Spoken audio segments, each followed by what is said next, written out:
नमस्कार दोस्तों, आपका स्वागत है। आज मैं आपको एक हनुमान जी की ऐसी कहानी सुनाने जा रहा हूँ कि भगवान हनुमान ने भी एक रामायण की रचना की थी। कैसे की थी, क्यों की थी, उसका क्या हुआ, सब कुछ आज इस कहानी में आपको बताएंगे।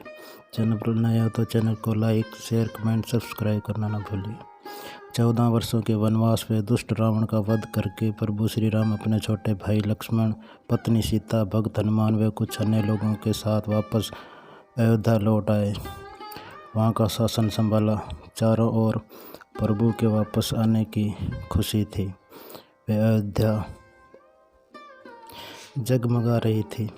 इसी बीच भगवान राम ने माता सीता का त्याग कर दिया।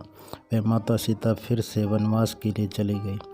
धीरे धीरे प्रभु श्री राम ने अयोध्या में राम राज्य की स्थापना की। वे धर्म, सत्य व न्याय व्यवस्था को पुनर्स्थापित किया।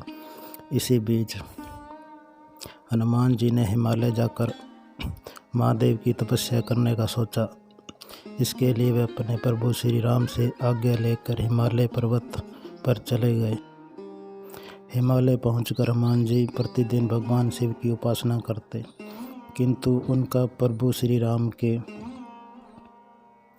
प्रति प्रेम कम नहीं हुआ। इसी प्रेम के फलस्वरूप वे प्रतिदिन हिमालय की दीवारों पर अपने नाखूनों से श्री राम जुड़े प्रसंग लिखने लगे। इसी तरह उन्होंने पूरी राम कथा हिमालय की दीवारों पर उकेर दी।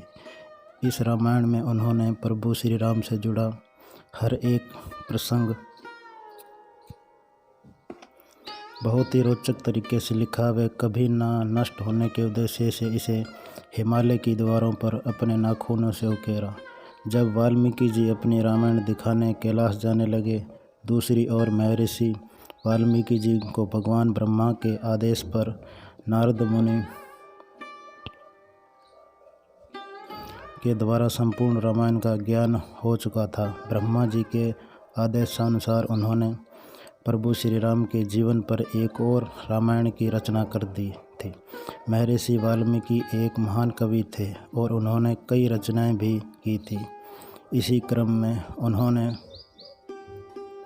भगवान श्री राम पर आधारित रामायण को छंदबद्ध रूप में लिखा।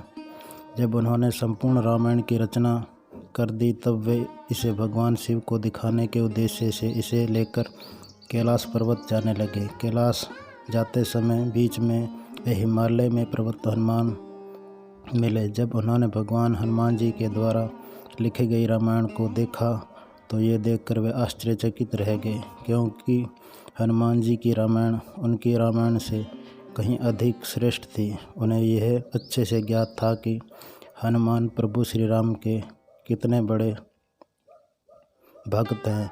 वे उनके जीवन से भलीभांति परिचित हैं। उन्होंने हनुमान जी के द्वारा लिखी गई रामायण की खुलकर प्रशंसा की, किंतु साथ में यह भी कहा कि अब लोग उनके द्वारा लिखी गई रामायण को भूल जाएंगे, क्योंकि हनुमान जी की रामायण उनके द्वारा लिखी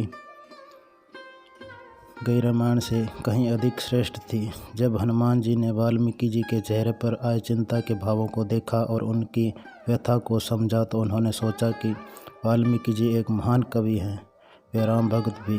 उन्होंने भी रामायण में सभी चीज़ों का उल्लेख किया है। तब हनुमान जी ने वाल्मीकि जी को कहा कि उन्होंने यह रामायण विश्व को दिखाने के लिए नहीं, अपितु प्रभु राम की भक्ति स्वरूप में लिखी थी। इतना कहकर हनुमान जी ने उस रामायण लिखे पहाड़ को अपने कंधों पर उठाया और दूर समुद्र में जाकर उसे डुबो दिया। इस तरह हनुमान जी ने अपने द्वारा लिखी गई रामायण को श्री राम को समर्पित करने के उद्देश्य से उसे हमेशा के लिए समुद्र में डुबो दिया। भगवान हनुमान जी का इतना बड़ा त्याग व भक्ति भाव देखकर महर्षि वाल्मीकि अभिभूत हो गए। उन्होंने कहा कि हनुमान की महिमा लिखने के लिए शायद उन्हें एक जन्म और लेना पड़े। इसके बाद उन्होंने प्रण लिया कि वे एक बार और जन्म लेंगे। वे रामायण का एक नया संस्करण निकालेंगे जो इससे भी ज़्यादा श्रेष्ठ होगी। वे साथ में उसमें हनुमान जी का पूरा व्याख्यान होगा।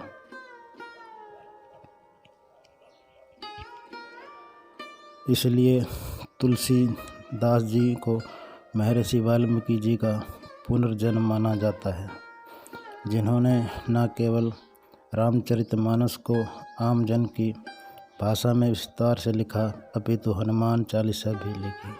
धन्यवाद। नमस्कार। राम राम।